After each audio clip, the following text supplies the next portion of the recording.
Fala pessoal, tudo bem? A gente está começando mais uma aula sobre. Estou muito feliz de estar aqui neste podcast. Você vê aqui no canal Duda Garbi e também no Spotify. Procure por uma aula sobre. Que hoje o tema é. Qual é a aula de hoje, Rafael? Uma aula sobre esporte, o professor da vida.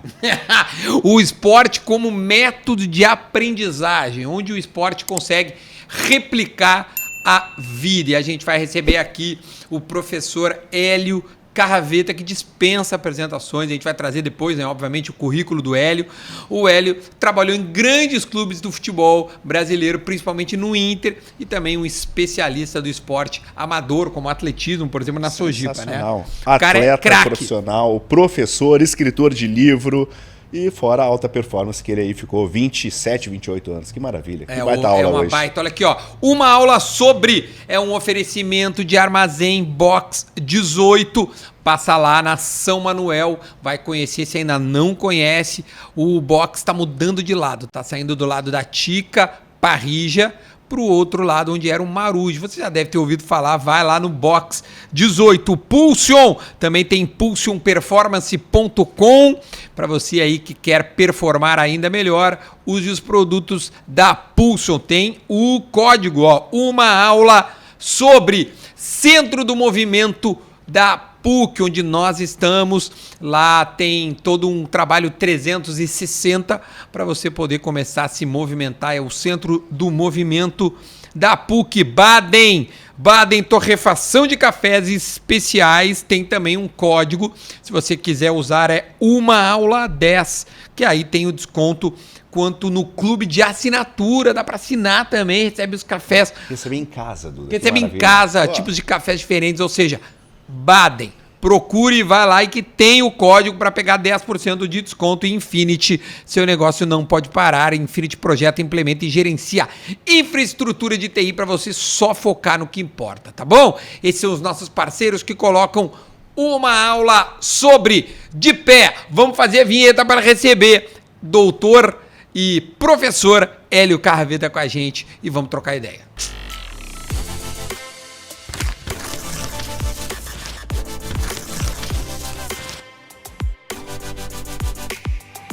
Agora sim, a gente está de volta depois da vinheta para dar as boas-vindas para o nosso convidado de hoje. Afinal, uma aula sobre requer um professor.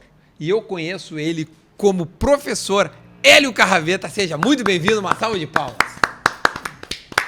Muito obrigado. Eu Rafael, sou suspeito. Muito obrigado, Duda, pelo convite. Eu prazer sou suspeito estar aqui com porque vocês. eu te amo de paixão, entendeu? Querido, prazer estar com vocês. Obrigado pela presença. O Hélio, bom, olha, o currículo do Hélio, eu vou ler pouco, Hélio, porque é extenso. Eu sou professor. Então tá bom, vamos dizer assim, professor Não.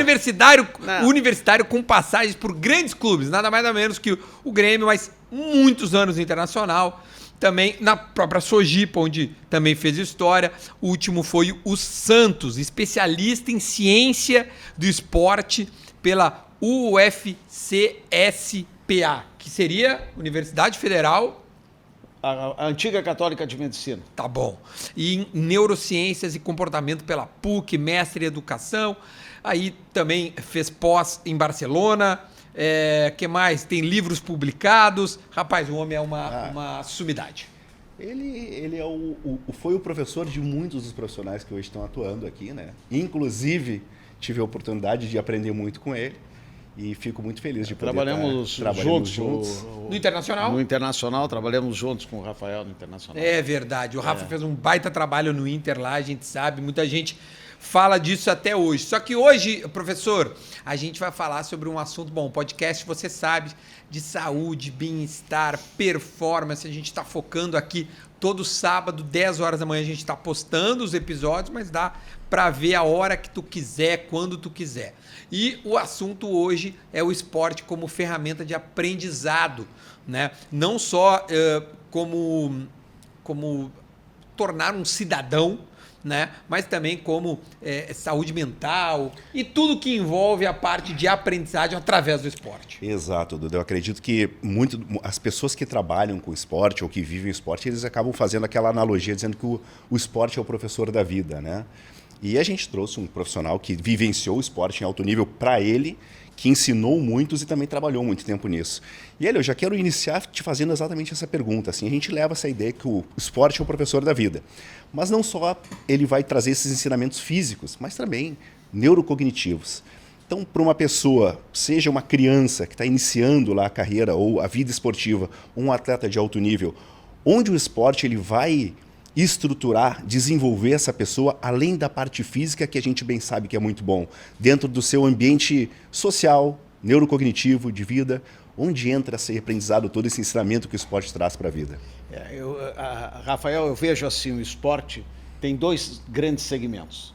Um segmento é o esporte participação, onde predomina o ócio ativo, onde os conteúdos, os objetivos são totalmente diferentes, onde o pessoal se reúne para jogar uma partida de futebol, onde os amigos se reúnem para jogar uma partida de tênis, ou se reúnem para jogar voleibol. Esse é o esporte participação. Ou fazem uma pelada na rua para jogar futebol, esse é esporte participação, participa o ócio ativo. Ou vão jogar peteca, na praia jogar peteca, ou joga voleibol. E nós temos um outro segmento do desporto, que são conteúdos diferentes, mas eles se complementam, que é o esporte espetáculo, esporte participação, que é o esporte federado. Esse esporte federado tem todo um processo de formação, desde a iniciação até o alto rendimento. E um ponto que tu colocas muito bem, neurocognitivo. Sabes que eu acho que o treinamento desportivo, me lembro da minha época de faculdade, quando eu fiz a minha formação, minha graduação, depois a minha especialização, falava em treinamento esportivo, era músculo, era a fisiologia voltada à mobilização de energia, voltado à cinesiologia, voltado à biomecânica. Então, o que era o treinamento desportivo? O treinamento desportivo estava muito mais relacionado às estruturas musculares, ainda com determinados componentes biológicos relacionados à mobilização de energia, produção de energia.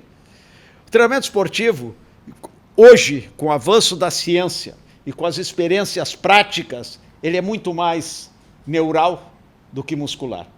Então, o treinamento esportivo é um processo, quando a gente fala em aprendizagem, é um processo de ensino e neuroaprendizagem. Treinamento é um processo de ensino e neuroaprendizagem continuado, onde tu provoca, através de estímulos, adaptações. E quando nós falamos em adaptações, essas adaptações não são físicas, elas são táticas, elas são técnicas, elas são cognitivas, elas são emocionais, elas são culturais. Então, o treinamento, quando a gente está falando em treinamento, nós temos que ver o treinamento com significado de totalidade, onde tu trabalha o homem no seu todo, a criança como um todo naquela fase do desenvolvimento, o adulto como um todo numa fase de desenvolvimento. E outro aspecto também, tu vai levando em consideração, se nós estamos trabalhando com esporte federado, esporte espetáculo, tu vai respeitar alguns componentes que são importantes, um componente social, cultural e o próprio estágio do desenvolvimento humano. Isso passa a ser importante. Cultural, por que cultural? Porque no momento que tu está trabalhando, tu leva uma relação com a cultura da modalidade esportiva. Tem um filósofo, um sociólogo francês, Pierre Bourdieu. Ele caracteriza muito bem, para nós professores, como abordar o esporte. Ele mostra que determinadas modalidades esportivas pertencem a uma classe mais favorecida. Outras modalidades esportivas pertencem a uma classe menos favorecida. E ele mostra aquelas modalidades onde tem contato corporal, submissão à regra, submissão ao esforço, pertence a uma classe social, depois eu vou fazer um contraponto em relação a isso, uma classe social menos favorecida, que é o atletismo, o boxe, o futebol. O golfe já é uma classe social mais favorecida, tem um distanciamento corporal, não tem submissão à regra, não tem submissão ao esforço, ao tênis, e tem suas exceções nisso aí. E esta relação também é importante, quando a gente fala no treinamento e fala nessas relações, tu vê que hoje esses esportes que pertencem à classe menos favorecida, onde tu tem que ter uma submissão à regra, a submissão aos esforços, hoje as classes mais favorecidas, os grandes empresários, eles se submetem a esses programas de treinamento. Exatamente. Por quê? Isso. Porque eles necessitam do esforço, necessitam do desafio, necessitam da adversidade. Eles querem mexer com a sua estrutura corporal. E depois nós vamos ver que tem uma relação com o sofrimento, com a dor, com a adversidade. Isso tudo mexe no teu processo interno, na tua bioquímica corporal, e mexe muito com a tua estrutura cerebral. Me abriu várias perguntas. Vai, toca a ficha. Não, é que eu acho que eu ia fazer uma pergunta que eu tô com medo de pular muito o assunto, então eu vou seguir na área para depois então, a gente voltar. Isso, depois a gente vai quebrando, né? Tão interessante toda essa tua oratória, Hélio, tudo que tu explicou pra gente, porque nós percebemos que o esporte ele é justamente para formação de caráter, para melhorar a resiliência, para que a gente supere adversidades, como tu falou. E dentro da tua fala, tu falaste também adaptação fisiológica. Mas existe um termo bem interessante aqui, que é a parte da fisiologia comportamental.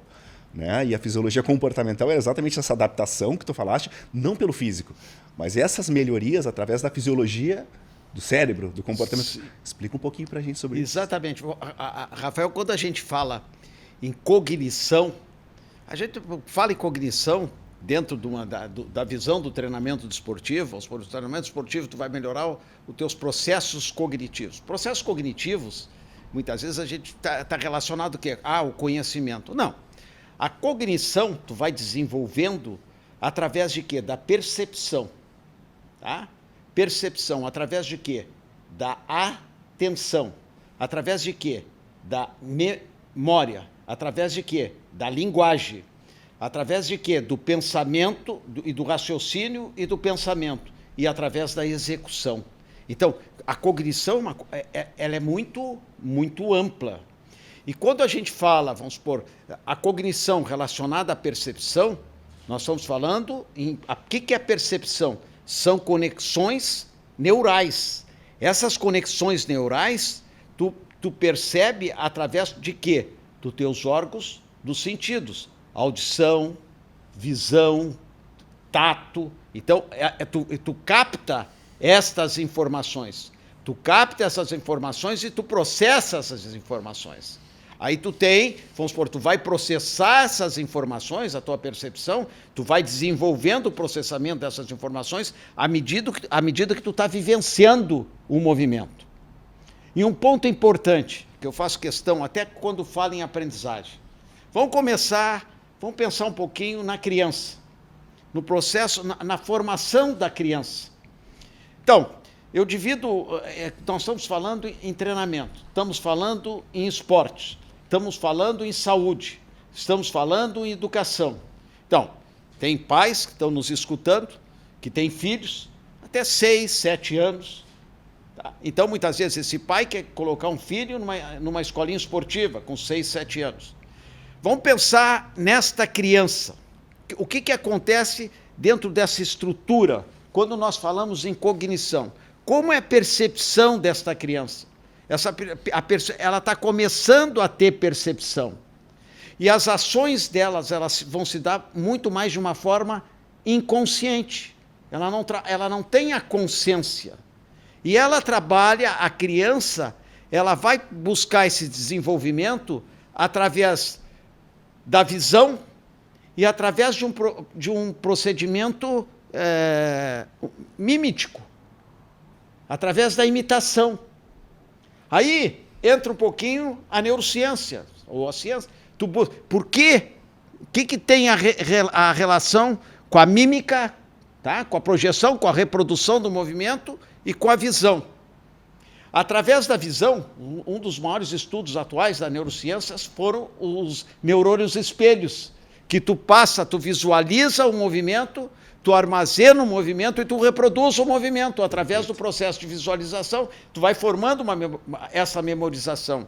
Então, a criança, quando nós estamos falando com a criança, nós temos que entender que a criança, ela é inconsciente o movimento. Então, o que nós vamos, até 6, 7 anos, um pai que está me escutando, deixa a criança vivenciar o movimento. Deixa a criança brincar, a brincadeira livre, com a mínima intervenção do adulto.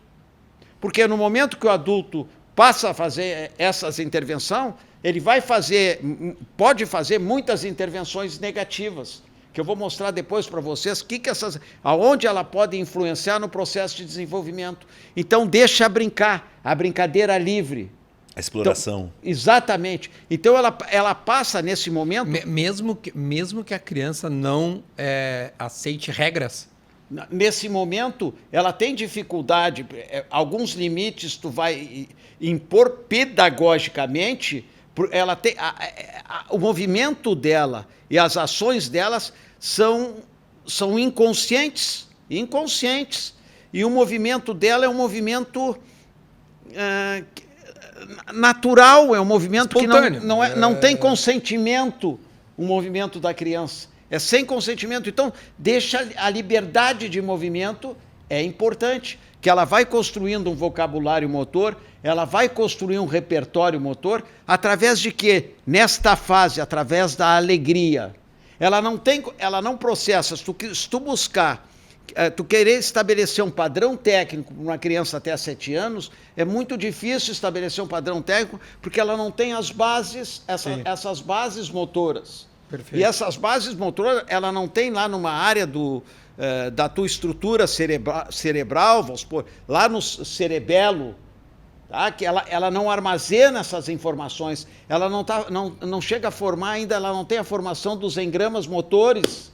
Então, ela tem dificuldade. Então, deixa brincar, vivenciar o movimento. Quanto mais ela puder vivenciar o movimento dentro de um ambiente de ludicidade, dentro de um ambiente de alegria, dentro de um ambiente de prazer, e cada vez com menos intervenções, o que acontece com as intervenções? As intervenções, nós somos seres humanos, nós somos muito mais emocionais do que lógicos racionais. Como nós somos muito mais emocionais, tu imagina que nós temos um nível de cognição elevado, um nível de conscientização elevado, temos uma capacidade de percepção do mundo diferente, nós somos mais emocionais, tu imagina uma criança. Então, esse componente emocional, tu vai evitar qualquer interferência negativa no processo de aprendizagem. Interferência negativa é usar o não. Tu tem que aprender a usar de uma outra forma, evitar usar o não. Porque aquele não, ela passa a armazenar numa região límbica do cérebro, que são as amígdalas, ela memoriza e armazena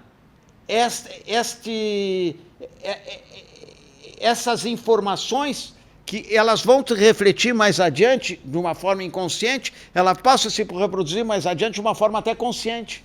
Hélio, mas deixa eu te perguntar, isso tudo que tu está me dizendo, assim, de alguma forma pode ser a resposta para a gente ter cada vez menos pessoas aptas a fazer esportes com naturalidade. Exatamente, porque nesse aspecto, nesse período, tu deves evitar aquela... e até incentivar, né? O aspecto formal. E até incentivar, tipo, cara, tira a criança de casa e joga pra rua. Deixa livre. Faz o que quiser. Eu vou dar um exemplo para vocês, bem simples, que vocês vão entender. Para entender. Vou dar exemplo de futebol. Quando a gente fala em futebol, a gente diz assim, futebol é um esporte de alto rendimento. Também. Ele pode ser de alto rendimento quando o cara atingir um determinado nível. Mas na formação, o futebol está muito mais para arte do que para um esporte de alto rendimento. Por que ele está mais para arte? Porque o futebol predomina o quê? A criatividade, a malandrice, a liberdade, as tomadas de decisões, as mais ricas, as mais diferentes possíveis. Então, para ter liberdade, criatividade, mobilidade, malandrice, tu tem que ter liberdade. Faz o que no momento quiser, que tu formalizar, não tem. Então, eu vou dar um exemplo para vocês. Eu estou com um menino lá com 12 anos. Aí eu digo para ele, tu vai jogar nesta posição, tu vai fazer isso, tu vai fazer isso, tu vai fazer isso. Eu estou robotizando esse menino. E no momento que eu disser para ele, tu não pode driblar, ele coloca na sua estrutura mental, dentro dessa estrutura, que ele não pode driblar. Ele tem esse bloqueio, não, ele tem um bloqueio. Vamos adiante, vou mostrar outra coisa relacionada a isso. Como se dá um movimento? É uma hora, aqui nós estamos falando sobre o movimento humano. Nós temos movimentos voluntários e movimentos involuntários. Como se processa o movimento? Como o movimento se processa? Muitas vezes a gente diz assim, esse movimento se dá sim de uma forma automática, se dá de uma forma consciente ou se dá de uma forma inconsciente. Não. Quando tu chega a um determinado nível, o movimento se dá de uma forma automática, muito mais inconsciente. Só que tem um processo. Tu percebe o movimento através dos teus órgãos de sentidos, tu tem o processamento dessas informações, tu leva a uma região do cérebro que é o córtex pré-frontal. Ele não manda para a área motora ainda. Ele lá no córtex pré-frontal. No córtex pré-frontal, ele vai trazer informações, ele vai buscar informação dos gânglios basais e do cerebelo, onde tu tem toda a tua experiência motora. Aí tu traz essas informações, tu leva para o córtex motor. E o córtex motor planeja, tá? Resolve e executa o movimento. Ouve bem, um processo. Isso aí se dá entre 140 a 200 milésimos de segundo. É muito rápido. Sim. Quando tu automatiza isto, tu percebe, tu não leva lá no córtex... Tu atalha, tu vai direto. Sim, tu corta o caminho. Agora, se tu tem algum bloqueio, quando vai processar, tu vai levar lá. Ele te coloca em dúvida. Aí ele leva lá. Aí o teu tempo para tomar a decisão é muito mais... reduzido. Demora mais. Claro. Eu acho que agora cabe a pergunta que eu queria fazer, cara. Que é a seguinte. Por que, enfim, falando um pouco, usando o futebol como exemplo, por que há pessoas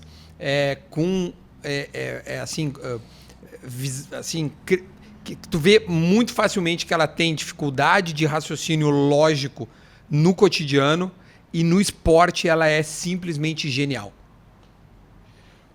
Não. Tu entendeu o que eu quero te dizer? Eu entendo. O que acontece?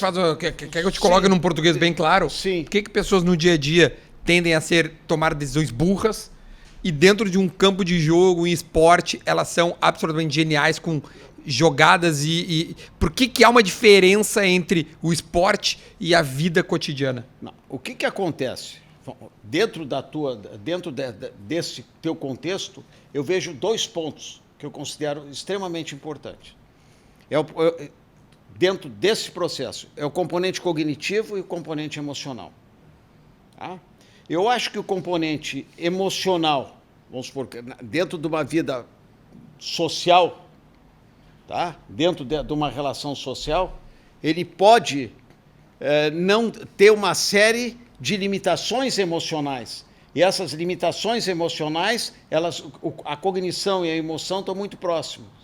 Então, ela pode ter uma dificuldade, em termos assim, pelo emocional de raciocínio, ela pode ter uma dificuldade em termos de linguagem verbal, ela pode ter uma dificuldade em termos de um raciocínio lógico onde tu interage, vamos supor, socialmente ou culturalmente.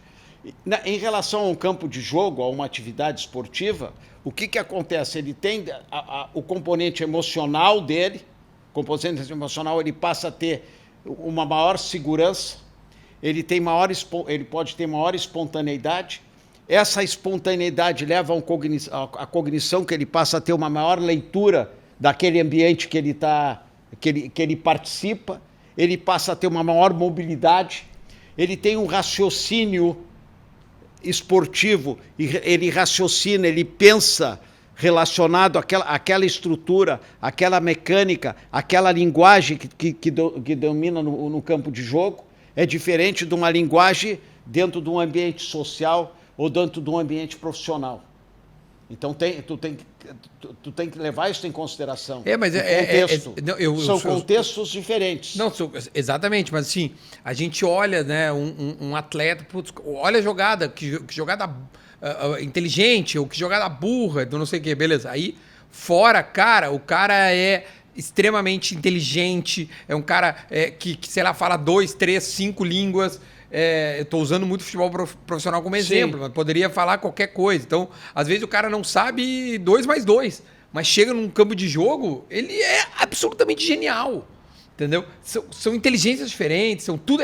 Nada a ver uma coisa com a outra. A pergunta é burra. São contextos diferentes, culturas diferentes, espaços diferentes, linguagens diferentes. Então uma coisa não tem nada a Cultura ver com a outra. diferente, linguagem diferente, não tem isso aqui é uma coisa. Lá é outra coisa. O próprio componente emocional, a emoção, para jogar futebol é uma coisa. De uma vida social, de uma vida cultural é diferente. É totalmente diferente. A linguagem é diferente. Ele trabalha ali com uma linguagem motora. Lá, ele tem uma linguagem verbal. Ali fora, ele tem uma lógica dentro que ele usa as emoções, mas uma lógica racional. Aqui dentro, ele tem uma lógica que a racionalidade, muitas vezes, ela já está automatizada. É aquilo que nós colocamos. Ela já está mecanizada. Então ela não entra nessa fase e ela se dá muitas vezes dentro de ações inconscientes. Lá ele vai precisar de ações mais conscientes. Então essa relação do inconsciente, vamos supor assim, ele fez essa jogada é sensacional, ele driblou. Aquilo ali são ações que ele tem uma base motora, ela se dá num plano de inconsciente. Sim, tu solicita para o atleta, explica como é que tu viu essa jogada. Não sei. Não sabe. Eu sei que eu fiz. Porque ela se dá num plano de inconsciente. Ele tem uma bagagem motora, ele tem um vocabulário motor, ele desenvolveu uma técnica, ele automatizou determinados movimentos que ficam numa região, no gânglio basal, aquelas que ele está automatizado, e aquilo se dá de uma forma natural num plano de inconsciente. Outra coisa, as tomadas de decisões... Ali vamos pôr uma técnica que ele desenvolveu muito com repetições e dentro de um modelo mais formalizado, assim, analítico. E muito autoral, né? Cada um faz o seu. Exatamente. Aí lá, na flexibilidade cognitiva, ele desenvolve através de desafios, onde ele dribla, 2 contra 2, 3 contra 3, 4 contra 4, que ele está buscando, ele está desenvolvendo e ele provoca o quê? Automatiza. E muitas vezes, e isto se dá, muitas vezes não, na maior parte, ela se dá num plano de inconsciente. Por quê? Mas é treinado isso, velho. Mas é óbvio, é treinado. Totalmente quando nós treinado. falamos, Rafael, que ela não chega lá no pré-frontal, porque ela não... Nem precisa mais. Ele já está... Aí ele tem essa memória. O que tu ia perguntar, Rafa? Não, ele estava falando do processo de neuroaprendizagem, a gente falou dessas questões de resiliência, de adaptação. O Hélio tem uma vivência que é como poucos no Brasil, né? Dentro de clubes de futebol, de alta performance, de trabalhar com treinadores que são líderes, com capitães, que são os líderes estabelecidos, e com atletas que são líderes de grupo. Dentro desses processos de neuroaprendizagem, como é que tu viu e vivenciou e se tu conseguiu tirar algumas informações desse processo de construção de um líder dentro de um grupo?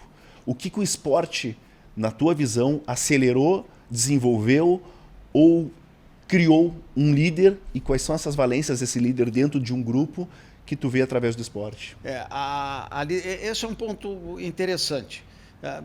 Eu estudei, quando eu fiz meu doutorado, estudei a gestão esportiva, a gestão do esporte olímpico. Então foi uma área que me dediquei dentro de uma visão, a epistemologia do comportamento social dentro de determinadas linhas de pesquisa. Na época eu estudei muito a teoria sistêmica cibernética. Fui orientado, inclusive, por isso. Era uma visão. Quando a gente fala em liderança, a liderança ela é natural. E quando tu assume algum cargo, tu tem um cargo de gestão, e aí tu é obrigado, como gestor, a usar a liderança. Então tu usa a liderança até pela tua posição. E outros não têm cargo, usam a liderança de uma forma... tem a liderança natural. Nata, né? Natural. Então, dentro do esporte, tu tem 2 tipos de líderes. Tu tem o líder que ele passa a ser respeitado pela técnica, pela performance, e tu tem um líder que é o líder natural, que tem uma naturalidade, vamos supor, para em termos de liderança. À medida que o atleta vai aumentando o seu nível de performance, ele vai atingindo estágios de maturidade, que eu falo assim, emocional, social, cultural, porque ele consegue ser, pelo nível que ele está atingindo, ele passa a ter, ele é muito mais respeitado, então ele passa a ter uma interação maior dentro do grupo. Então nós notamos essas características de liderança. Só que eu vejo dentro da relação do esporte e dentro da relação das organizações, nós temos gestores que são incapacitados. Pode até ter liderança, mas eles não têm uma visão de todo, não têm uma visão das especialidades. Não tem. E esses tipos de gestores numa organização, eles limitam o potencial de muitos líderes que estão ali, inclusive determinados jogadores. Porque o jogador, para poder exercer a liderança, ele tem que ter uma certa liberdade, ele tem que ter uma certa segurança. E quando tu exerce a liderança, tu joga... Nós trabalhamos muito com gestão de conflitos. E eu acredito muito, tá falando, nas dissonâncias. Eu acho que as dissonâncias, elas geram conflitos. E os conflitos, quando nós entendemos, quando a gente estabelece um conflito, eu não tenho um conflito pessoal contigo. Eu tenho um conflito contigo em relação ao problema, não é com a pessoa. Perfeito. E muitas vezes, dentro disso aqui, as pessoas, por suas limitações, o conflito é pessoal. E os conflitos são importantes. Os conflitos dentro desse contexto são importantes. Aí vale a importância dos líderes. E muitas vezes os líderes têm uma posição, que assumem uma posição, têm uma posição de relevância, mas muitas vezes esses líderes não falam. Então, é uma... que eu vejo assim, dentro do esporte, das organizações, o esporte, eu acho que ele contribui muito para tu formar a tua personalidade. O caráter, não sei se né? Teu caráter, tua personalidade, inclusive para te ter uma certa autonomia. Eu acho que esse processo é muito importante. Eu trabalhei muito tempo com o esporte olímpico. Eu trabalhei na Sojipa, desde o processo de formação de atletas para alto rendimento. Depois eu trabalhei muito com maratonistas, corredores de longa distância. Trabalhei muito nessa e trabalhei sempre no nível extremamente competitivo. E dentro dessa visão, eu tive uma visão muito positivista e muito centralizadora. O tempo me ensinou que eu ia formar mais líderes, ter uma melhor formação, se eu tivesse dentro de uma relação mais de horizontalidade. Só que tem uma coisa, eu podia manter a horizontalidade, só que a autoridade tinha que valer. E esse é um dom. Exatamente. Tu conseguir colocar autoridade, mas ao mesmo tempo... Sim, exatamente. Conseguir ter uma conversa... Mas quando tu fala, vamos supor, da liderança, o esporte em si, ele contribui muito, porque um dos pontos importantes, a autogestão, a autodeterminação, o atleta que se destaca, ele deve dizer, o atleta que se destacou, ele teve, por natureza, autogestão. Ele tem autodeterminação, ele tem um autodesenvolvimento. E uma das coisas que nós temos que tomar muito cuidado, falando em processo de formação, é o protecionismo, o paternalismo. E no esporte, principalmente no futebol, existe muito modelo paternalista. Por que tu concentra? Por que concentrar? Tu concentra porque não quer que o cara vá para a rua, não vai querer... Pô, então o cara, um tenista, um corredor de 100 metros, precisa concentrar? Não, ele depende dele. Ele concentra sozinho. Então começa aí o paternalismo. Começa aí. Ele chega lá porque não, tem que... Isso é uma visão paternalista. Tu tem que ter vontade, nós temos que ter vontade, cada um, de crescer. Então nós temos que ter capacidade da nossa autogestão e autoaprendizagem. Porque muitas vezes não é o seu Hélio ou o seu Rafael, que é esperto na área, vai dizer, muitas vezes nós temos que ter a nossa percepção, fazer a nossa leitura corporal e também buscar a nossa autoaprendizagem.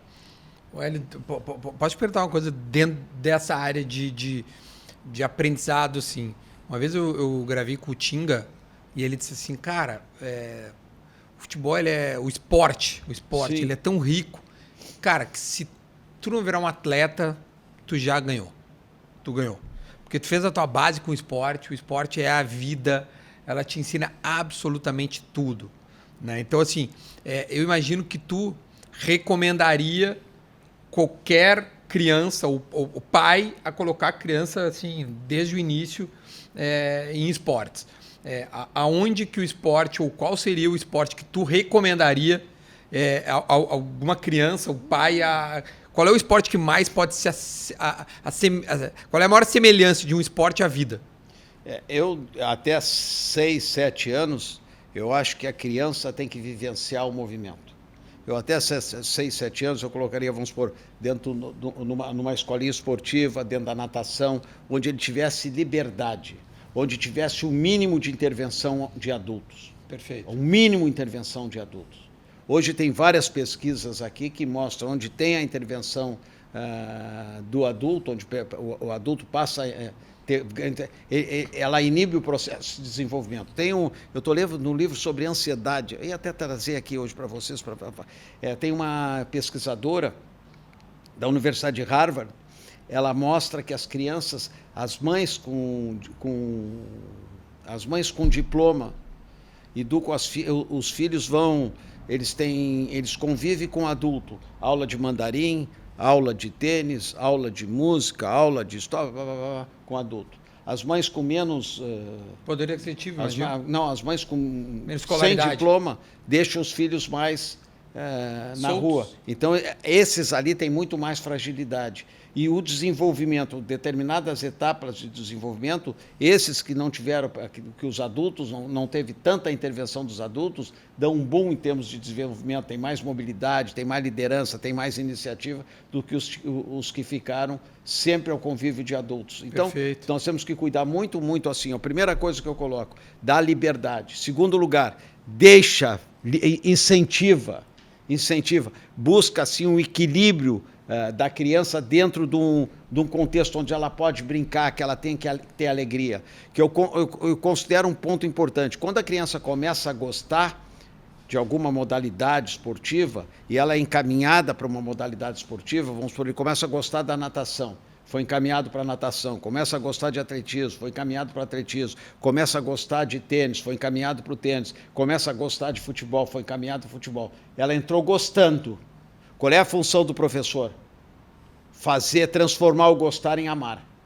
Porque aquilo que tu ama, tu aprende mais fácil. Aquilo que tu ama, tu consegue mais, tu assimila mais as informações. Aquilo que tu ama, tu tem muito mais prazer. Então, o grande trabalho do profissional é transformar aquele gostar em amar. E muitas vezes, o que nós fizemos? Muitas vezes a gente transforma o gostar num desgostar e as crianças abandonam. Então, isso é um ponto importante. Muito. Aí, quando nós entramos no segundo ciclo, eu mostro o ciclo para vocês, mas desconsidere. Mas vamos supor, dos 3 aos 7 anos, ou dos 2 aos 7 anos, ou do 1 aos 7, aos 6 anos. Depois o segundo ciclo, dos 6 aos 12, aos 6 aos 11, que é uma fase sensível em termos de aprendizagem, onde tu assimila mais aquelas informações. 6 a 12, cronologicamente, mas dentro disso aí. Nessas duas fases, tu tem que ter muito cuidado, tu tem que fazer com que ele ame. Tu tem que ter uma habilidade, uma relação em termos de progressão de conteúdos. E sem cobrança. O mínimo de cobrança. Evitar ou não. As intervenções nós já mostramos. Cobrança por resultado, não a supervalorização da competição. Uhum. Um excesso de disciplina, tem que ter limite, mas o excesso de disciplina, a limitação de atividades lúdicas, a robotização, são pontos que tu tem que tomar cuidado. Muitas vezes o pai a especialização precoce. O pai quer formar aquele filho, quer transformar aquele filho numa estrela do esporte e passa a cobrar dele, exigir dele. Não é esse momento, sem dúvida. Não é o momento. Até os 12, 13 anos, tem que deixar ter prazer pelo movimento. Aí entra os aspectos tanto dos componentes físicos, na força, na velocidade, na resistência, é mais componentes qualitativos. Tu não entra lá em mobilização de energia, tu não vai entrar nesse momento. Não quer dizer que lá em cima tem que entrar, lá em cima tu vai entrar. Mas agora não. Agora ele está vivendo o movimento, ele vai fazer bases motoras. Em relação ele entra, vamos supor, com 6 anos, 7 anos, ele entra numa modalidade esportiva, claro, ele vai viver aquela modalidade esportiva, vai viver o movimento, ele vai trabalhar a técnica de uma forma muito mais grosseira.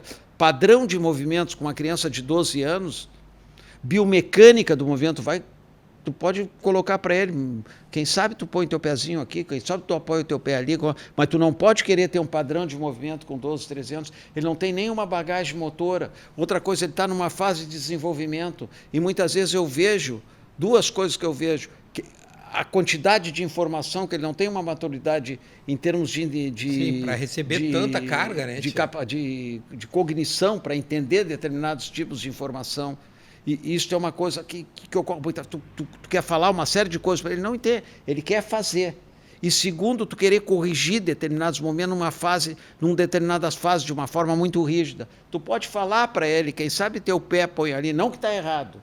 Nunca que está errado. Quem sabe tu põe isso aqui, quem sabe tu faz isso aqui. Testa fazendo assim. Tenta fazer, vê se está. Mas está muito bom assim. Uhum. Então,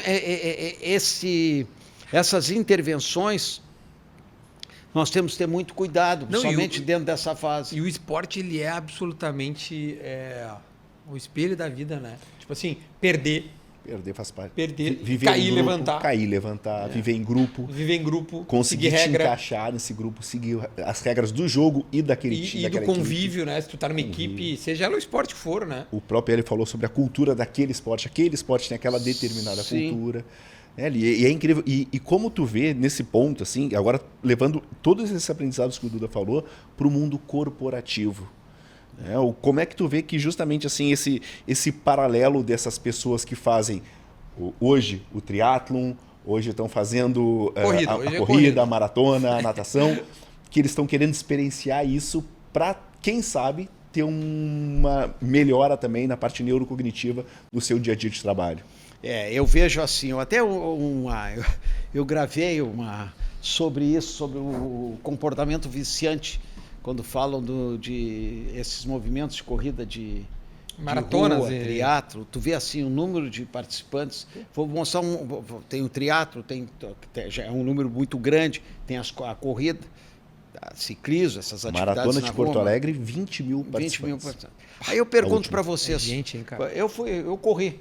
Correr é bom? Correr não é bom, tio. Correr é horrível, pô. Tu cansa, é monótono. Dói. Então por que esse mundo de gente correndo? E outra coisa, correr tu sofre. Por que as pessoas vão? Por que esse movimento todo de corrida? Porque quer ficar bonito. Não. É porque a corrida, quando tu começa a correr, esse sofrimento, tu vai vencendo cada etapa que tu vence a adversidade vencedor. Vencedor. Aqui, ó. Vencedor, sempre. Tu está vencendo a dor.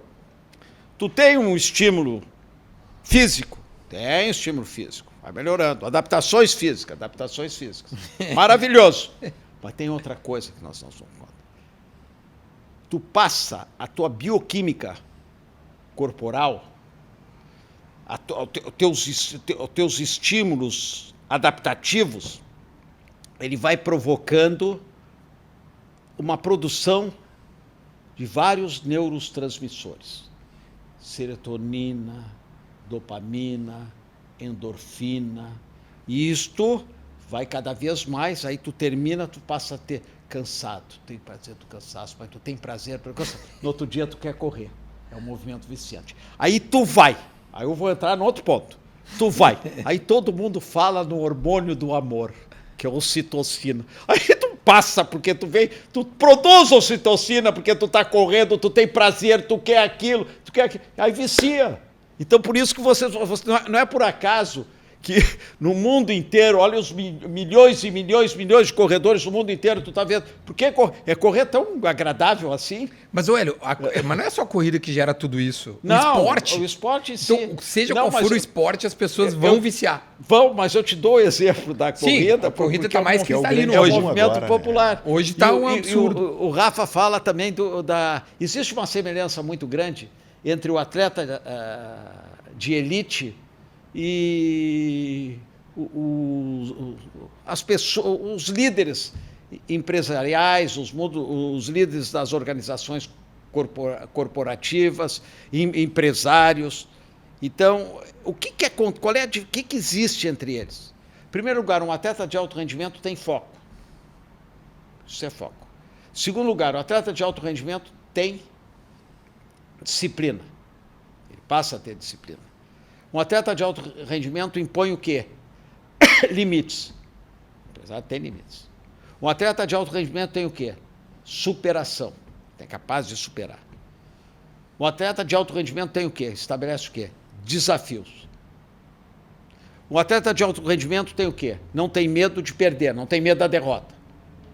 Não tem medo do fracasso. O atleta de alto rendimento tem o quê? A dor. Ele supera a dor. Então tem uma série de componentes que se assemelham. Outra coisa, o atleta de alto rendimento tem um objetivo a médio, a longo prazo. A curto prazo são poucos, assim, mas tu já estabelece a longo prazo. O homem de sucesso tem objetivo a longo prazo. Outro aspecto, o atleta de alto rendimento hoje trabalha em equipe.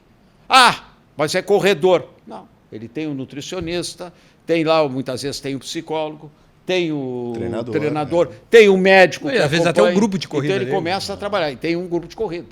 Um empresário passa a ter uma relação de equipe. Outro aspecto também. Dentro do alto rendimento, tu trabalha no nível, tu tem um nível de relações horizontais. A horizontalidade. Não é aquela relação de verticalidade. Tem a autoridade, mas tu tem uma relação de horizontalidade. Hoje, um empresário, um líder, um gestor, ou um profissional que está no mundo corporativo, ele estabelece o quê? As relações se dão dentro desse plano de horizontalidade, que é a equipe. Então, ele consegue conviver dentro dessa relação de equipe. Então, são desafios, tem objetivos, tem proposta, tem disciplina, tem limites. E tem, por outro lado, também, que nós vimos aqui, através do sofrimento da dor, que nós vemos que tem essa mudança em termos da tua bioquímica, posso dizer, corporal, né? Que te leva a encontrar o prazer. É difícil falar isso aí, né? Não, mas é verdade. O prazer na dor. Não, cara, e muito, né? E muitos empresários hoje buscam esporte de alto rendimento para poder, sei lá, se canalizar de repente alguma coisa. É impressionante isso, cara. Eu vejo uma mudança de percepção ou posicionamento dos empresários hoje de alta performance, que a gente pode... Isso. A gente falou o Hélio falou em alta performance, seja empresário, seja atleta. Mas o que eu vejo, a grande diferença é que há alguns anos atrás se buscava o resultado. Eles queriam ter o carro bacana, a casa bacana e, por vezes, o corpo bacana com meios ilícitos. Uhum. Hoje eles buscam o processo. O processo. Querem viver o ciclo todo, isso, né? Exatamente. A jornada. Busca o resultado, mas primeiro o processo. Pelo processo, exatamente. A jornada, acho que as pessoas têm gostado mais E aí o de curtir a jornada. Caiu como uma luva nisso, porque o esporte é isso, né? O esporte é o processo, o esporte não é o fim. Não. O esporte é o processo. É verdade. Não existe ninguém que queira só chegar lá no final e... Não. Eu quero aprender, eu quero desfrutar, eu quero fazer. A vivência do Hélio, sem dúvida, vai concordar com a minha, assim, dentro do alto rendimento. Em nenhum momento que a gente conheceu atletas de altíssima performance, grandes campeões, eles pensavam eles em cima do pódio com o troféu, com a medalha. Não, eles pensavam no jogo, no processo, no treinamento, no dia a dia. E aquilo era a consequência. A consequência é que eles chamam output, né? Exatamente. E um comportamento de habilidades pesadas, hard skill. Né? Exato. Exatamente, são duas coisas que buscam. Mas isso aqui não está dentro do processo. Hélio, e não é imediato. falando agora nisso, assim, vamos pensar uma coisa. É meio paradoxal o que eu vou te falar, que eu vou te perguntar. Mas, assim, tu sabe que são muito poucos profissionais que têm a visão que tu tem, dessa importância de tudo que tu falou, de entender o atleta como um todo, na parte neurocognitiva junto com a física, para um desenvolvimento de alta performance. E normalmente as pessoas que têm essa visão, e aí eu já te cumprimento por isso, tu sabe que são pessoas mais jovens, que estão vindo agora com os estudos. Então dificilmente a gente vai encontrar hoje, vou usar o futebol porque é onde mais paga, onde tem mais a exposição, grandes profissionais em grandes clubes com a experiência e a liderança de um cara como tu e com essa informação da importância recente que tu agrega. Como é que tu vê que esses profissionais que estão trazendo essa bagagem de inovação agora podem se posicionar dentro dos grandes clubes para entrar com essa tua linha, sendo que eles não têm esse empoderamento e liderança e vivência que tu tem? Eu vejo assim, ó, em primeiro lugar, eu acho que vou falar do futebol. Então vamos por assim, eu trabalhei no futebol há muito tempo, praticamente 26 anos contínuo, mais um do Grêmio 27, 28 anos sem parar dentro do futebol. Não fiquei indo para um lugar para outro. Eu passei praticamente 28 anos, ininterrupto. Tive uma paradinha de 4, 5 meses que eu fui do Inter para o Santos, mas não parei, não. E no Inter, mesmo assim, eu não tinha nem férias, muitas vezes ficava. Então, o que eu coloco do futebol, eu tenho uma parte de culpa em relação a isso, tá? Não me isento.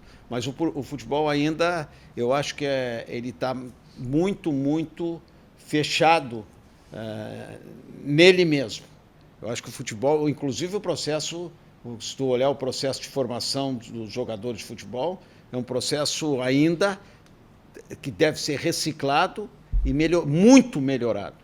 Então as estruturas dos clubes têm que mudar. E nós temos estruturas ainda são estruturas muito fechadas.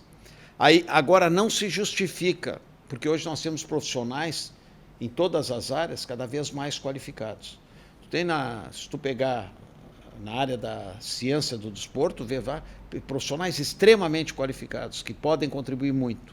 Na área técnica, tu tem profissionais jovens extremamente qualificados. Na gestão de negócios, tem pessoas altamente qualificadas. Gestão de negócios, o futebol, tu tem gestores de negócios, tá aí os resultados, são bons resultados. Agora, eu acredito que tu tem que ter uma abertura maior.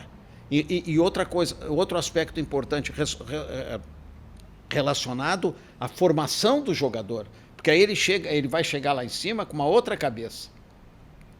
E as estruturas do clube devem ser muito repensadas. Muito, muito repensadas. Se eu voltar no Internacional ou em qualquer outro clube e disser, no meu tempo se fazia assim, não funciona mais, porque mudou muito. E quando a gente diz assim que o futebol não mudou, as raízes do futebol eu entendo que continuam as mesmas. Mas a estrutura do futebol, tanto a estrutura organizacional como a dinâmica do jogo mudou. É claro que mudou. O cara diz assim, o jogador tecnicamente tem uma série de defeitos. Na minha época não tinha defeitos. Claro, na tua época tu tinha um tempo para tomada de decisão. Na tua época tu tinha um tempo para a execução. Hoje o tempo de execução é cada vez mais curto. A tomada de decisão é um tempo cada vez mais curto. Outra coisa, teu estado, as tuas exigências metabólicas em termos de mobilização energética, comparado com o tempo agora, com esse tempo, é muito maior.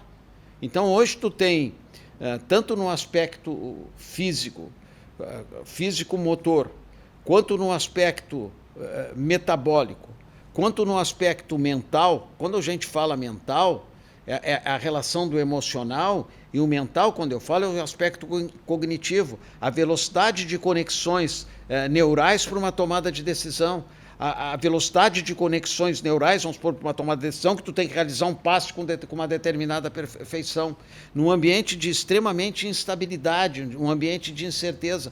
Então ele evoluiu muito. E eu vejo que o processo de formação tem que ser muito repensado. Num determinado momento, eu concordo que tu tem que resgatar um pouco o futebol do passado, lá embaixo. A liberdade, deixa jogar. Mas num determinado momento, quando ele entra, quando eu digo que ele é arte até aquele momento. Quando ele chega num determinado momento, que ele já tem um determinado nível, aí tu tem que pensar em termos de alta performance. Alta performance. E alta performance, e ao mesmo tempo, tu tem que trabalhar o atleta para ter autogestão. Ele tem que entender que quanto melhor ele tiver, mais ele vai ser mais feliz e mais retorno financeiro ele vai ter. Mais retorno financeiro. Então, ele tem que entender isto. E outro aspecto também, se tu trabalhar naquela fase, eu vou voltar àquela parte ao princípio da recompensa. Naquela fase dos 15 aos 17 anos, 18, eu falo dessa fase cronologia, só como referência. Tu pode botar um para frente, um para trás, mas é só para entender. Isso não existe rigidez. Nesta fase, se eu trabalhar o limite, trabalhar a exigência, trabalhar protocolos de performance, que não existe, protocolo de performance, que ele tem que atingir determinados níveis, aí eu entro no aspecto quantitativo, que ele tem que atingir determinados níveis de força, determinados níveis de resistência, determinados níveis de velocidade, daqueles 14 para 15 anos, 16 para 17, com alguns protocolos físicos, que ele tem mais influência no aspecto emocional do que no aspecto físico. Porque o que acontece com ele? Aquilo que nós falamos, esse sistema de recompensa, ele vai encontrar recompensa através do esforço, ele vai encontrar recompensa através da superação, ele vai buscar recompensa através dos indicadores. E essa recompensa, aquilo que eu já tinha colocado, tem uma transformação na bioquímica do organismo em relação à produção hormonal desses neurotransmissores. Ele vai atingindo um nível. Aí, quando ocorre a festa, os efeitos da materialidade, ele desfruta daquilo ali, mas aquilo ali, ele encontra um prazer, mas o nível consciente dele, lá onde ele elabora suas decisões, o seu raciocínio, a sua lógica de vida, ela inibe o prazer contínuo da festa, inibe o prazer contínuo da mídia, do efeito midiático, ele efeita da aparência, porque o que ele quer é resultado. Ele está buscando, ele acha aquilo que tu colocou, ele quer só vai conseguir resultado através do processo, não da mídia e não da festa. Então tu modifica um comportamento, ali tu começa a modificar a mentalidade do jogador. E tu modifica essa mentalidade do jogador nesse período ali do 15, 16, 17 anos. Depois, o cara atingiu um determinado nível, um determinado status. Aí muitas vezes ele não quer pagar o preço, mas o clube quer que ele traga ele. Então traz, paga. Mas está sabendo que dificilmente ele vai querer pagar o preço depois que ele atingiu determinados prazeres que a vida proporcionou. Outros continuam, mas muitos não querem mais pagar. pagar. Falando em futebol também, não só o jogador, mas quem está muito próximo a ele tem que também ter esse mesmo raciocínio. Tem que estar todo mundo na mesma página. Senão, cara, o tal do prazer midiático, prazer... Porque nós vivemos, a sociedade, tu viu uma sociedade das aparências. E muitas vezes essas aparências te compensam. É óbvio que é bom ter tudo que é melhor, mas muitas vezes a marca tal que tu põe aqui, a festa tal, eu disse para um jogador de futebol famoso mesmo, que eu gosto muito dele, não vou dar o nome. Um dia eu liguei para ele, porque um tempo atrás eu disse: vem, Kátia, tu não é artista da Globo, tu não é cantor de pagode, tu não é manequim, tu tem que mostrar na mídia que tu tá sofrendo o que tu quer jogar. Não adianta tu mostrar na mídia, o cara ele tem que estar, a aparência dele tem que mostrar que ele quer jogar, quer vencer. Então não adianta eu mostrar que eu não é cantor de pagode canta pagode, não é artista da Globo. Sim, cada um na sua função. Exatamente. Então isso passa a ser importante. E dentro do futebol, eu parto de um outro princípio. O jogador de futebol é um operário do esforço e o escravo da superação. Rafael é um profissional famoso na área de performance, na área da nutrição, na área toda, porra, ficou lá, tá top. O Rafael pode continuar top, sentadinho, atendendo, não precisa fazer tanto esforço. Agora, o Hélio, que é jogador de futebol, eu posso estar mais rico que o Rafael, mas eu tenho que fazer um esforço 10 vezes maior que o Rafael. Porque eu vivo disso, eu dependo disso. O Rafael não depende do esforço. Eu posso depender do esforço. Então, nós temos que entender isso. E as estruturas dos clubes têm que estar montadas para isso. A estrutura de um clube tem que estar montada para isso. Vai ter divergências? Vai ter divergências, mas tu tem que pensar a médio e longo prazo no processo de formação, não é a curto prazo. Nós pensamos ainda em curto prazo. É amadurecer a instituição, velho. E as pessoas que lá estão. E o Hélio é um puta de um exemplo disso. Tia, a gente já tá pela hora, mas deixa eu te perguntar. Tia, tu tem a possibilidade de voltar a estar dentro de alguma organização, seja ela dentro do futebol ou de algum outro tipo, para assim, passar adiante conhecimento? Duda, eu abri uma empresa, eu tenho consultoria e especialização dentro da área, eu tenho uma empresa aqui de consultoria e até trabalhei para a PUC agora há pouco tempo, dentro da área de assessoria e consultoria na área do esporte. Prestei serviço para a PUC esse ano. Espetáculo. Mas o que acontece? Muitas vezes o mercado é fechado. Tem outro aspecto no mercado que muitas vezes é a realidade, Rafael, não é? Tu é um jovem, muitas vezes tem o preconceito da idade. E tem outra coisa, muitas vezes para ti entrar, tu tem que ter a estrutura também tem que te oferecer, porque senão tu vai bater, chega um ponto na tua vida, tu tem ideal, tu tem vontade, mas tu tem que entrar numa estrutura que esteja aberta para mudança. Uhum. Que ele tu coloca bem. É muito difícil, muitas vezes, um jovem... Tu sabe, eu não preciso te falar. Eu faço contraponto, porque além de ter vivido junto, é muito triste para eu, como um profissional que aprendi muito com o Hélio, perceber que talvez não tenha uma oportunidade para ele, porque eu vou fazer um relato para ti. Hoje eu sou um profissional que tenho bastante reconhecimento na área da nutrição também. E no dia que me veio a ideia de cursar nutrição, sabe quem foi a pessoa que me motivou e que fez eu fazer? Não, eu tenho porque ele tinha vocação, conhecia, e ele trabalhava no Inter, na área da performance, e não tinha o curso de nutrição, e tinha uma crítica muito grande em relação ao curso de nutrição.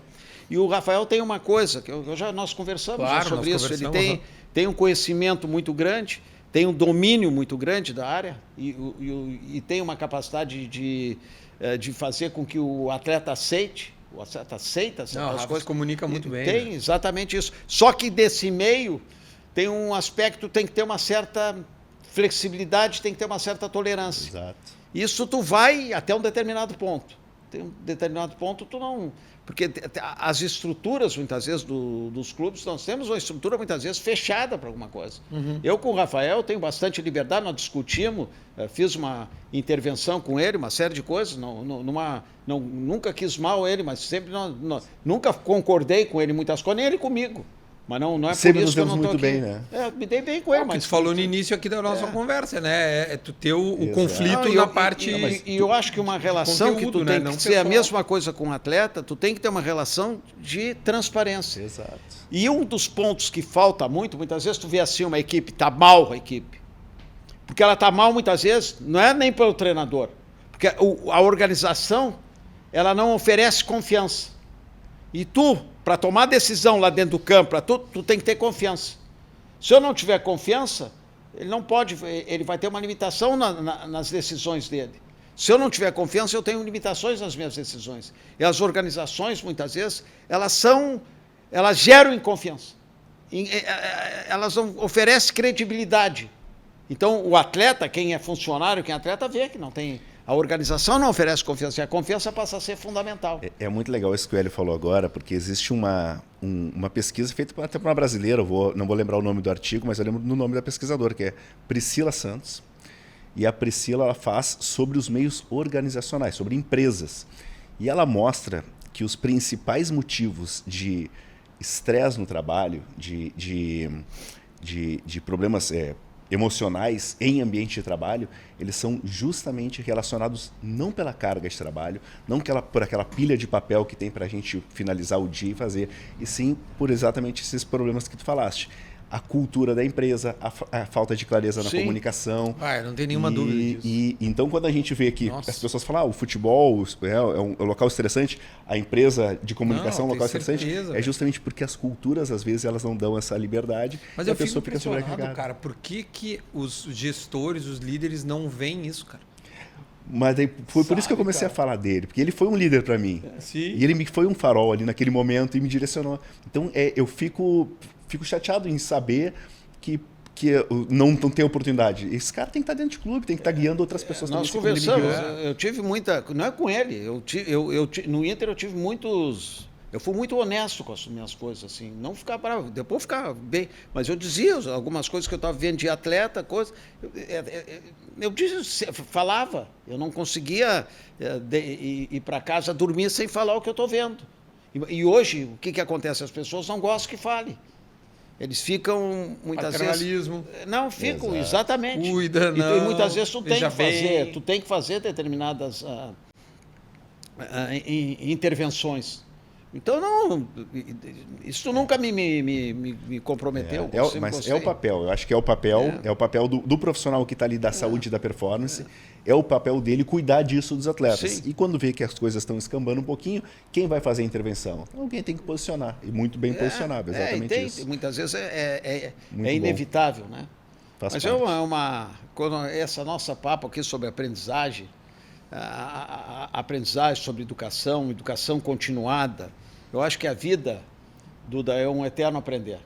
Eu tenho 72 anos.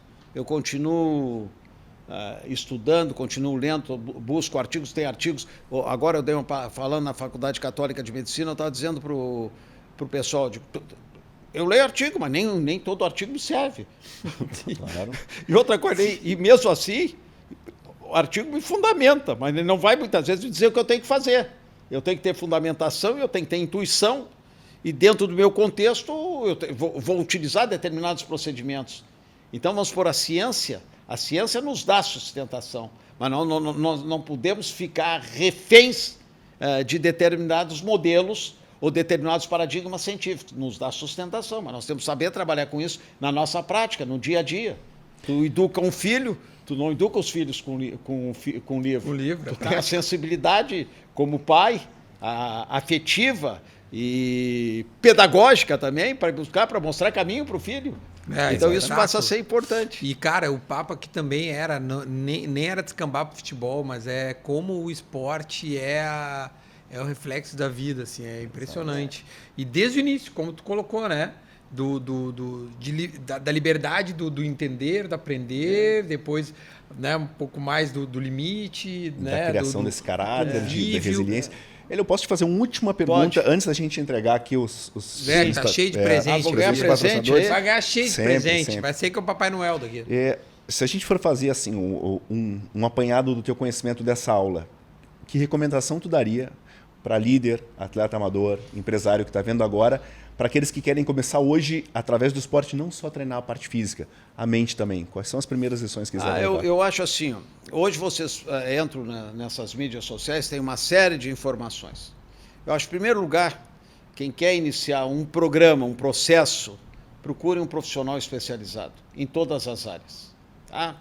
Então, vamos supor, se eu quero emagrecer, eu vou procurar o quê? Procuro um especialista na área da nutrição. Então, eu não posso querer usar o exercício físico, dizer, eu vou emagrecer usando exercício físico. Não. Procura um especialista na área da nutrição e procura um especialista na área do treinamento esportivo. E aí tu vai buscar o quê? O que é melhor para ti. O exercício tu vai usar, ele vai te ajudar a emagrecer, mas não é o exercício que vai te emagrecer. Tu tem que encontrar o prazer pelo exercício. E tu tem que ter hábitos alimentares para te poder ter uma melhor qualidade de vida. Então, eu acho que um dos primeiros pontos, quem quer começar, tem que buscar a orientação de uma pessoa especializada. Isso é a primeira coisa. Tu tem que gostar e buscar a especialização. Não ficar criando modelos, olhando nessas mídias sociais, criar programas de treinamento. Tem a orientação de um profissional. Isso eu acho que é a parte mais importante, em todas as áreas. E esse profissional vai te dirigir em relação ao teu trabalho. Agora, uma coisa assim, acredita, em primeiro lugar, nós temos que acreditar. Nós temos que ter motivação, acreditar aquilo que nós queremos. E o movimento é a chave da vida. Triste do homem que chegar à velhice sem explorar o número de movimentos que o seu corpo é capaz de realizar. Não é uma frase minha, é uma frase da Anita Herro, Taxonomia dos Domínios Psicomotores, dos anos 70. Então, tu tem que viver. Vive o movimento. E eu acho que hoje o sedentarismo é um dos maiores males da sociedade. Então, o esporte, a prática de esporte, o movimento é saúde. O movimento promove a vida. Então, e outra coisa, busque o movimento pelo movimento. Quando buscarem o movimento pelo movimento, encontrarem prazer pelo movimento, busque um profissional especializado dentro de uma área, da educação física, para buscar. E depois vão buscando, vai formando uma equipe para poder te dar uma melhoria da tua performance, uma melhoria de qualidade de vida, e tu vai deixar, teus problemas de saúde vão minimizar. Isso é inevitável. É impressionante isso, cara, é impressionante. É inevitável. A gente tá, ao longo dessa temporada, a gente teve na prática não, porque nós não saímos jogando aqui, né? Mas na teoria, e as pessoas vivenciam na prática, os profissionais, o quanto isso é verdade, assim, é impressionante, cara. E dessa temporada, assim, ainda não terminou, são 12 episódios. Eu mando pro meu pai, eu mando pra minha mãe, eu mando pra minha família, porque assim, quanto mais se movimentar, eu posso ter certeza, mais saúde, longevidade com saúde vai E outra coisa, quando nós falamos em movimento, tu tá fazendo movimento, sempre que tu tá em movimento, tu tá buscando o quê? Tu tem rendimento. O movimento te leva a rendimento, a rendimento físico, te leva a rendimento mental, te leva a rendimento a tua autoestima. E aí tu vai aumentando o movimento, aumenta o movimento.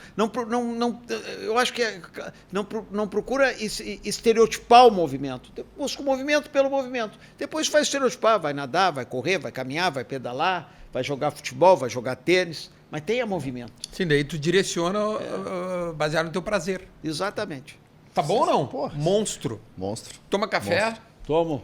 Tu tomou o nosso café aí? Tomei muito bom café. Então, e outra coisa, essa caneca aqui, vai levar isso aqui embora. eu vou levar. É tua, é presente, claro. Cada um Aqui tem a bem sua caneca, feitinha.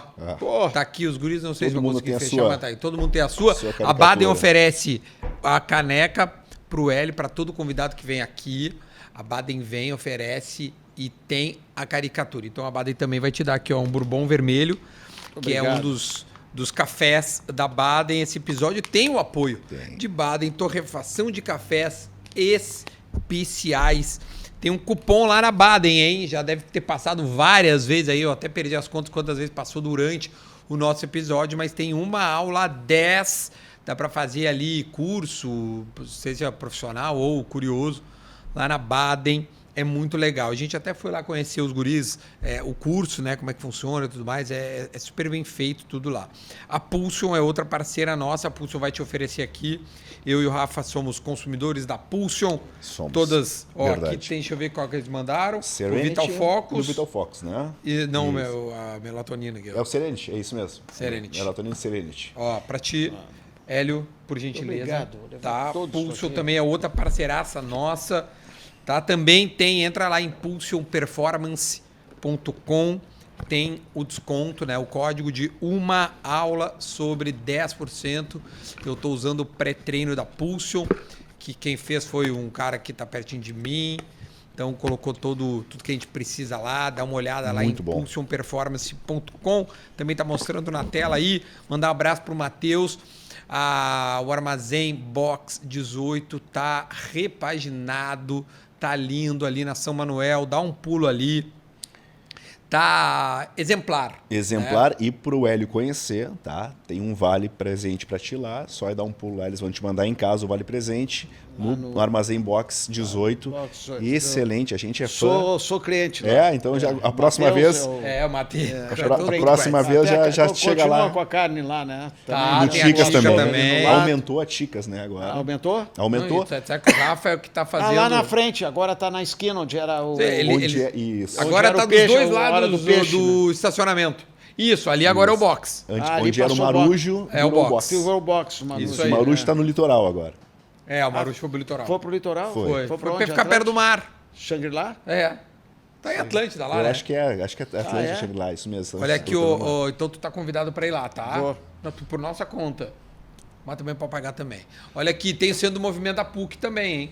Centro do Movimento PUC, seu corpo é uma máquina importante que você possui. Nós temos o manual de instruções, entenda como se mover melhor e viver com mais qualidade, com a precisão de que a referência no assunto é Centro do Movimento PUC, um movimento inteligente para uma vida plena. Aqui na PUC, é impressionante a qualidade dos caras. A gente já recebeu inúmeros profissionais da PUC, a PUC vem se destacando cada vez mais e a gente quer muito que você conheça o Centro do Movimento da PUC. E deixa eu finalizar os nossos parceiraços, a Infinity também, seu negócio não pode parar. A Infinity projeta, implementa e gerencia infraestrutura de TI segura para você operar com estabilidade no foco que você precisa. Esses são nossos parceiros, hein? Centro do Movimento, Baden Infinity, Box 18 e Pulsion. E a gente assim encerra o nosso episódio de hoje agradecendo ao nosso parceiraço, nosso professor Hélio. Obrigado. Eu que agradeço. Muito obrigado. Obrigado, Hélio, Rafael. só tem uma palavra para ti. Obrigado. E a gente volta numa próxima oportunidade. Uma aula sobre sábado, 10 da manhã, em todas as plataformas: YouTube e Spotify. Até mais.